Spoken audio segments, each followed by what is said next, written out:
Alors, la consommation des produits frais et locaux est de plus en plus plébiscitée par les clients et j'avais envie de recevoir aujourd'hui une start-up nantaise qui plus est et dont le développement et le parcours des fondateurs sont très inspirants. Donc, j'accueille aujourd'hui Reynald Nolot. Bonjour Reynald. Bonjour. Donc, tu es le fondateur de Vite Mon Marché. C'est ça. Une start-up qui livre des produits bio en direct des producteurs. Alors, avant d'expliquer aux auditeurs le concept de Vite Mon Marché, est-ce que tu peux commencer par te présenter ?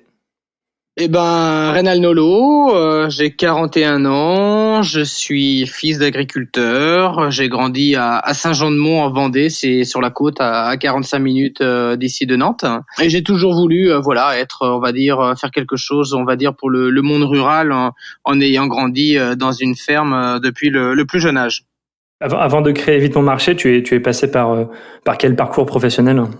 Un parcours assez même très atypique. J'ai fait du journalisme sportif pour Radio France.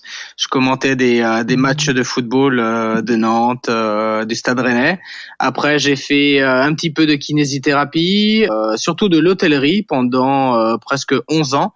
Et j'ai voyagé pas mal. J'ai fait Erasmus en Norvège. J'ai vécu en Italie. J'ai vécu à Barcelone, en Espagne, au moins une bonne dizaine d'années. Donc voilà, un parcours assez international et puis assez atypique avant de revenir ici dans la région et dans le monde rural. Alors, tu disais que tu étais fils d'agriculteur, enfin tu es toujours fils d'agriculteur. Comment se porte le monde agricole en ce moment ? Je dirais qu'il se porte plutôt pas mal avec l'avènement justement du circuit court. De plus en plus de producteurs passent, en direct. Je crois que l'année dernière, on était déjà un agriculteur sur 5 qui faisait de la vente directe et ça augmente de plus en plus. Donc voilà, ils arrivent de plus en plus, à vivre de leur métier en faisant de la vente directe ou en passant via des plateformes comme les nôtres pour être moins oppressés justement par la grande distribution. Donc je pense que c'est pas mal et puis il y a un engouement pour le monde rural. Les gens ont envie d'être proches des producteurs. J'imagine que la crise sanitaire a amplifié ton activité et puis aussi le quotidien des agriculteurs. À quel moment vous l'avez senti, vous, cette montée en puissance de producteurs locaux et de la vente directe ? On sentait déjà au début, avant le confinement, qu'il y avait vraiment de la demande. Après, les gens n'étaient peut-être pas forcément prêts, à commander sur Internet. Ils ont toujours envie et besoin d'aller au marché toucher leurs produits. Mais voilà, après, à partir du discours, on s'en souvient, du président Macron lors du premier confinement, ça a complètement explosé. On est passé dans une toute autre catégorie, on est passé de 100 commandes par jour à 500. Tout a explosé. Alors du coup, revenons au concept Vite Mon Marché. Comment est née cette idée ? L'idée en fait a été de regarder un petit peu ce qui se faisait, de vouloir faire l'intermédiaire entre producteurs et consommateurs. On s'est très vite aperçu qu'il y avait beaucoup d'initiatives, mais pas grand monde faisait la logistique. Donc en gros, il fallait soit demander aux producteurs de se déplacer, soit aux consommateurs de se déplacer. Et c'est là où on s'est dit, il faut faire quelque chose un peu plus, qui centralise de A à Z la relation entre le producteur et le consommateur. Et donc, il faut tout simplement construire le pont logistique et technologique entre le producteur et le consommateur. Donc, tout faire de A à Z, c'est-à-dire des achats auprès du producteur, la vente sur un site e-commerce jusqu'à la livraison du dernier kilomètre. Le concept Vite Mon Marché, c'est ça, c'est un site web aujourd'hui où on peut directement acheter plusieurs types de produits qui viennent de producteurs d'une région concernée. Et vous livrez directement. Exactement, vous allez sur le site ou sur les applications mobiles, vous faites votre marché, donc il y a des fruits et légumes, il y a de la crèmerie, de la viande, du poisson, de l'épicerie, traiteur, boulangerie, même hygiène et beauté, donc c'est vraiment très complet en direct des producteurs et des artisans. Et vous faites votre marché, vous faites votre panier, vous voyez les producteurs qui sont derrière chaque produit, et puis vous choisissez donc votre jour et votre heure de livraison, et nous on vient vous livrer directement, donc on prépare et puis on livre. Donc on livre du lundi au samedi de 14h à 21h et vous pouvez commander tous les jours jusqu'à 11h et être livré le jour même. Ce que tu n'as pas dit, c'est que vous livrez très rapidement, quasiment en 1 heure, enfin en peu moins de 3-4 heures en tout cas. C'est ça. Comment vous faites logistiquement pour être aussi réactif? On a un entrepôt ici à Rezé, hein, au sud de Nantes, donc on est déjà proche du centre-ville et donc on arrive, on va dire, à commander, à préparer les commandes jusqu'au dernier moment. Donc c'est un système technologique qui nous permet d'aller vite dans la préparation et vite dans le chargement des camions pour livrer justement rapidement. Alors, selon une étude qui est parue en janvier dernier, si je ne me trompe pas, un Français sur 4 assure qu'il ira moins souvent en magasin, même quand la crise sanitaire actuelle sera passée. Aujourd'hui, ça représente environ 10% du chiffre d'affaires de tout l'alimentaire en France. À ton avis, jusqu'à quelle proportion peut-on progresser? Bon, oui, c'est ça. C'est aujourd'hui 1 sur 4. Nous, on l'a bien vu pendant le confinement. Hein, les gens recherchaient sur Internet une alternative au supermarché, comment on peut trouver des produits frais livrés à domicile. Donc, on a bien vu l'explosion du drive, puis de la livraison à domicile. Donc, on n'est qu'au début. Je crois que ça représente aujourd'hui 10 ou 15% maximum. Donc, il y a encore un boulevard et puis une énorme part du gâteau à prendre. Donc, si aujourd'hui c'est 1 sur 4, ce sera au moins la moitié très rapidement dans les prochaines années. Hein. Alors, vous grappillez quelque part de marché, j'imagine, à la grande distribution, mais peut-être aussi au marché, non? Oui, même si nous, on n'est pas en opposition du marché. Hein. Nos clients, ce sont des clients qui font le marché également le week-end. C'est simplement que la semaine, ils ont moins le temps de le faire. Donc, peut-être un petit peu au marché, mais c'est surtout au supermarché, bien entendu, et je dirais d'autres acteurs comme les Biocoop, d'autres magasins, on va dire, bio ou de produits du terroir. Tu parlais d'un volume de livraison juste avant. Ça représente combien de livraisons par jour aujourd'hui? Alors, on était à 100 par jour pré-confinement. Pendant le confinement, on est passé à 500. Et en post-confinement, on est aujourd'hui entre 250 et 300. Donc, il y a quand même une courbe qui est nettement montée pendant le confinement, mais qui est redescendue un petit peu. Il y a un petit essoufflement. Comment vous faites pour convaincre encore les consommateurs à passer plus par vous? Ouais, alors essoufflement, ça dépend comment on le voit en fait. C'est-à-dire qu'on est passé de 100 à 500 puis 300, donc ça reste quand même du x3 par rapport à avant. Après, pendant le confinement, effectivement, il y avait pas mal de clients qui ne sont pas vraiment nos clients, ou c'est-à-dire ils devaient tout simplement, on va dire, remplir le placard. Mais on en a gardé quand même 3 sur 5, ce qui est plutôt pas mal. Aujourd'hui, je pense que c'est 2 sur 5 qui ne sont pas restés, ces 2 clients du confinement sur 5. C'est dû certainement au prix. Le circuit court, ça reste plus cher que la grande distribution. Peut-être que ces gens avaient également des habitudes alimentaires où c'est difficile de totalement les changer, on va dire, en quelques mois.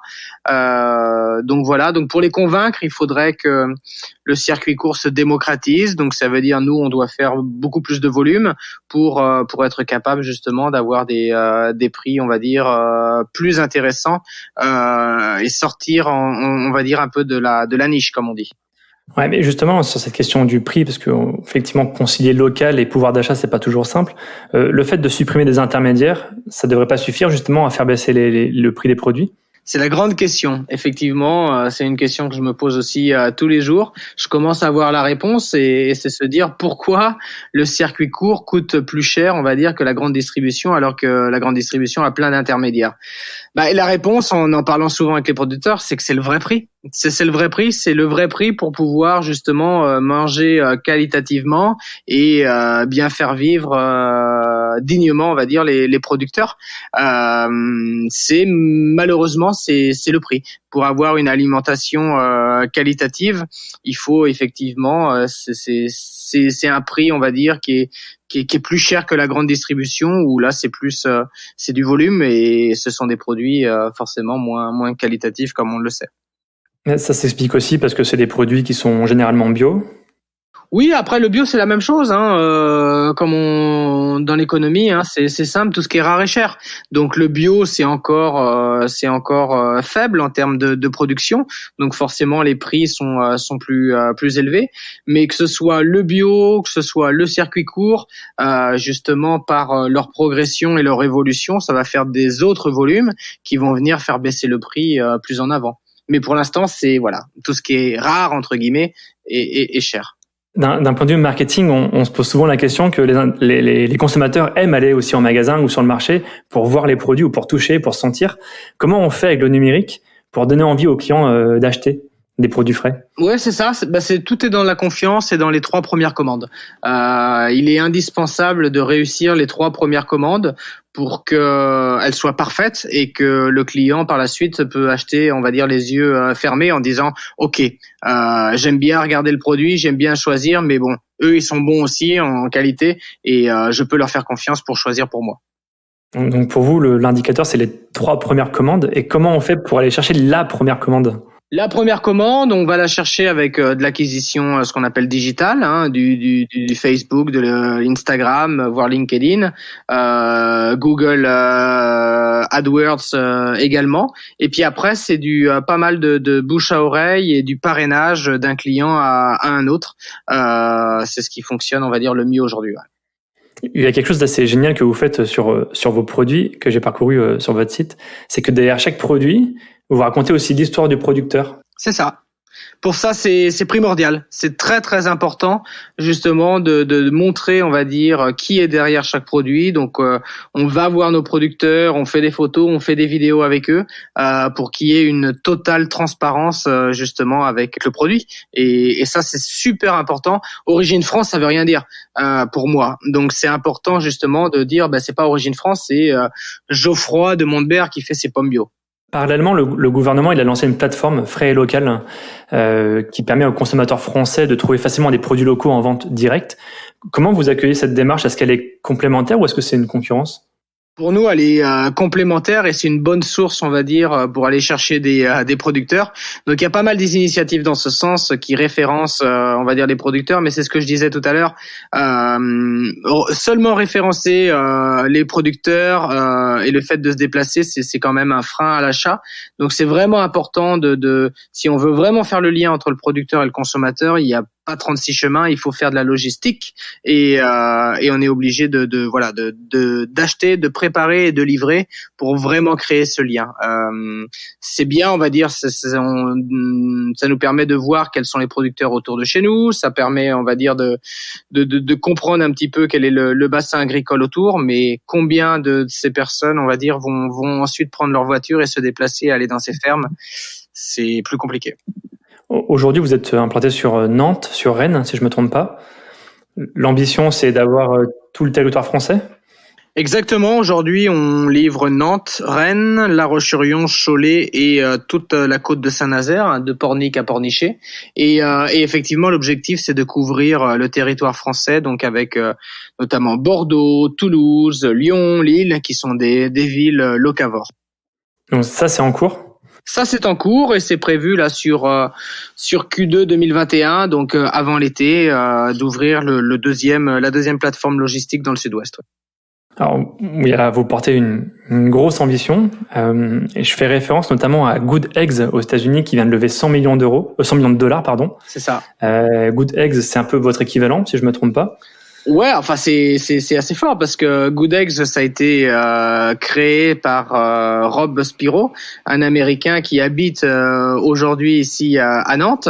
Et qui vous accompagne aussi. Et qui nous accompagne et qui fait partie de notre board. Donc Rob Spiro, le fondateur de Good Eggs, est avec nous et avec Vite Mon Marché. Donc pour nous, c'est une énorme chance justement ça nous donne un temps d'avance sur pas mal de choses. Ouais. Donc l'ambition, c'est d'accélérer là dans les prochains mois, prochaines années. Exactement, ouais. Avec une levée de fonds prévue? Avec une levée de fonds prévue justement donc avant l'été pour nous permettre justement de couvrir la France rapidement. Ouais. Alors, vous roulez en camion. Est-ce qu'il y a une ambition aussi de développer un mode de transport plus durable? En tout cas, est-ce que c'est compatible? Bien sûr, aujourd'hui donc on est en camion. L'objectif bien sûr c'est de passer donc tout en électrique. Et puis il y a certaines livraisons dans le centre-ville que l'on fait déjà, on va dire à vélo. Donc bien entendu, on sait que les centres-villes vont fermer, l'accès va être plus difficile et tant mieux. Donc on a déjà soit on le fait nous-mêmes, soit par des sociétés externes justement ces livraisons plus durables comme vous dites. Ouais. Alors, si on revient un petit peu à toi, à ton aventure entrepreneuriale, parce que c'est quand même un sacré défi, comment on fait quand on part d'une page blanche pour se lancer? La passion. Moi,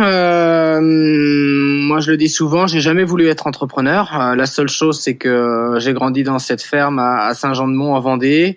J'ai compris très vite que je voulais faire quelque chose pour le monde rural, surtout pour les producteurs. Et puis après, quand je me suis lancé, pour aider les producteurs, j'ai compris que ça aidait le consommateur, ça aidait la santé, ça aidait la planète. Donc il y avait tout un cercle vertueux qui était intéressant, plus un timing qui est assez fou avec le confinement. Donc je suis devenu entrepreneur sans vraiment le chercher. Je me suis jamais levé le matin en disant je veux être entrepreneur, mais je me suis levé le matin en disant je veux faire quelque chose pour aider le monde rural. Alors, pour les Nantais qui nous écoutent, on connaît bien Imagination Machine, notamment avec Rob Spiro, qui est le fondateur, hein, c'est ça, d'Imagination Machine. Oui. Quel rôle il a avec vous? Oh, il est conseiller. Conseiller, donc il fait partie de notre board et donc avec Rob, on se voit tous les mois à peu près pour échanger. Donc il est en conseil chez nous. C'est-à-dire que lui, il a une vision, il est là aussi pour repérer les tendances de marché notamment, et il est là pour sûrement vous aiguiller, vous orienter sur les bonnes pratiques à mener. Ouais, c'est ça. Il donne son avis extérieur, son expérience de Good Eggs, sa vision du marché et de son évolution. Donc Rob, c'est toujours quelqu'un c'est quelqu'un de très discret, qui n'impose jamais rien, et mais qui donne effectivement avec qui on peut échanger facilement et sa vision et son œil est toujours super intéressant. Alors, Vite Bon Marché, ça a ça a été créé il y a combien de temps? Alors, dans les statuts, c'est officiellement avril 2018. Donc, vous voyez, ça fait 3 ans. 3 ans. Donc, quelles sont les étapes, selon toi, pour grappiller quand même quelque part de marché, pour aller chercher ses premiers clients? Est-ce que c'était douloureux, difficile? Oui. Oui et non. Ouais, oui et non. C'est-à-dire que on commence, hein, c'est un client et puis après un client, on essaye d'en faire 2. On essaye de se donner l'objectif de grandir 5%, on va dire toutes les semaines, ce qui est déjà beaucoup. Après, c'est 5% par mois. Et puis voilà, on s'efforce à se faire connaître. On s'efforce à trouver de nouvelles idées, on écoute nos clients, on s'adapte, on peut pivoter.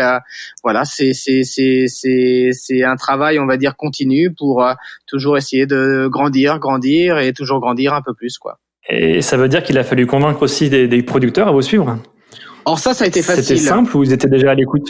Non, ça a été facile parce que étant issu du milieu rural, j'avais déjà un réseau et voilà. Entre gens du monde rural, on se connaît bien et il y a une confiance mutuelle. Donc ça a été assez facile de tisser le réseau de producteurs et c'est vrai que les tout premiers, hein, on n'avait aucun volume, donc ils ont été plutôt cool, on va dire, de nous aider là-dessus. Et puis après, aujourd'hui, c'est une situation qui est totalement différente parce qu'il y a des volumes qui sont intéressants. Pour certains, on est devenu le client numéro 1, donc c'est plus du tout la même relation. Mais au début, ouais, ça a été une aide entre gens du monde rural. Quand tu dis client numéro 1, ça veut dire que ils vendent plus sur Vite Mon Marché que sur les marchés tout court? Ah bah oui, complètement. Et on a certains maraîchers qui nous ont mis une parcelle que pour nous. Certains donc ont agrandi leur salle de conditionnement justement pour préparer leurs produits pour Vite Mon Marché. Donc ils se sont coupés, on va dire, par exemple de Biocoop. Ils se sont coupés, on va dire, d'autres magasins de producteurs pour faire essentiellement, on va dire, Vite Mon Marché plus leur vente directe à la ferme. Ce qu'il faut comprendre, c'est que la vente directe à la ferme, ça leur donne une zone de chalandise de 5-10 km autour de leur ferme maximum, mais ils ne sont pas capables tout seuls d'aller toucher Nantes, Rennes et d'autres villes. Ouais. En fait, vous créez quelque chose que beaucoup ont eu l'idée avant et qui ont peut-être eu du mal à se lancer. Finalement, vous êtes arrivé au bon moment sur le marché. Et combien vous faites de chiffre d'affaires là pour le moment? Aujourd'hui, on a clôturé l'année donc à 3,5 millions. Donc, on a commencé en 2018, on faisait 250 000 euros. En 2019, 1 million, donc x4. Et là, 3,5 millions, encore du x4. Donc, c'est du x4 chaque année, ouais. Et là, vous êtes combien dans l'équipe? On est 35 personnes. Ah oui, ça commence à faire. Hein. Ouais, 35 personnes. Plutôt des postes de livreurs? 2 tiers de personnes en opérationnel, effectivement, en logistique, et puis 1 tiers d'équipe siège entre donc des développeurs, ce qu'on appelle aussi des catégories managers, donc des responsables de l'offre, et tout ce qui est administration, marketing. Comment vous faites justement pour dynamiser le trafic sur votre site? Alors, il y a les clients actuels, mais bon, tu parlais aussi de publicité. Oui. Mais est-ce que ça va jouer aussi avec l'offre, avec la complémentarité de certains produits? Exactement, ça c'est un très bon point pour avoir de plus en plus de visites et une meilleure conversion sur notre site. Il faut avoir un numéro de référence qui est assez important. Aujourd'hui, on a 2000 références. Justement, on en discutait avec Rob. Il faut certainement passer à 3000, 4000 références pour passer, on va dire, du dépannage entre guillemets à l'essentiel. Faut que vous soyez capable de faire vos courses du frais au moins en entier sur Vite Mon Marché. Et donc le nombre de références est très important. Ouais. Et alors, comment ça va se passer justement pour améliorer ce nombre de références? C'est plus de producteurs? Plus de producteurs ou les mêmes producteurs qui nous donnent plus de production. Il faut savoir que beaucoup de producteurs travaillent avec les cantines scolaires ou avec des restaurateurs. Et donc aujourd'hui, voilà, ils n'ont plus, on va dire, ce débouché. Donc ils nous donnent toute leur production. Et puis effectivement, oui, c'est acheter plus. Hein. Ils sont capables, les producteurs peuvent produire plus. Donc on achète plus. On agrandit ici l'entrepôt et la chambre froide. Et voilà, c'est avoir plus de références. C'est un top projet. Qu'est-ce qu'on peut vous souhaiter dans les mois et les années qui viennent? Devenir la food tech en Europe. Je pense que la France, effectivement, c'est l'objectif de ces prochaines années. Maintenant, moi, je suis très attaché à l'Italie. Ma femme est italienne, mais 2 filles sont nées en Italie et à l'Espagne, puisqu'on a vécu à Barcelone et mon fils est né là-bas. Donc, ce sont 2 pays qui ont la même importance que la France pour moi. Donc, je souhaite vraiment que Vite Mon Marché aille se développer. Voilà, France, Italie, Espagne, et en plus, ce sont pour la food tech, ce sont des pays où le bien manger c'est super important. Et vous vous donnez quelle deadline pour y arriver? Pour l'Europe, dans les 5 ans. Et alors là, vous êtes en France pour l'instant, et le prochain pays européen, du coup, ce serait l'Italie? L'Italie ou l'Espagne, on sait pas trop encore. Ouais, ok. Donc, et c'est prévu pour 2021 ou c'est un peu plus tard? Non, ce sera pas 2021, mais début 2022, oui. On laisse 2021 pour vraiment nous développer en France, et 2022, on peut commencer à parler d'Europe. Ouais. Et vous n'avez pas encore d'équivalent en Europe? Alors en Espagne, non. Par contre, en Italie, oui. Il y en a. Il s'appelle Cortiglia. Donc c'est très ressemblant aussi à Good Eggs. Et si Good Eggs fait aujourd'hui 150 millions de dollars de chiffre d'affaires, Cortiglia en fait 30 aujourd'hui. Donc nous, avec 3,5 millions, on est encore aux prémices. On est au tout début de ce que l'on peut faire. En tout cas, j'étais très content de recevoir une jeune pousse qui, je suis sûr, va prendre de plus en plus d'ampleur en France. Merci beaucoup, Reynald. Est-ce que tu voulais rajouter quelque chose? Non, merci pour justement donner la parole aux entrepreneurs, justement mettre en avant nos producteurs, et puis c'est super cool si ça fait plaisir, on va dire, à tout le monde, aux consommateurs. Eh ben si on peut aider, et on voit qu'on a aidé pendant cette période de confinement, c'est bien de se sentir utile. Bon, merci à toi. Pour ceux qui veulent se faire une première commande sur Vite Mon Marché, c'est vitemonmarché.fr. Et vous verrez que le site il est plutôt très bien construit et avec un bon panel de références. Merci à toi, Reynald, pour cet échange, et bonne chance pour la suite. Merci beaucoup.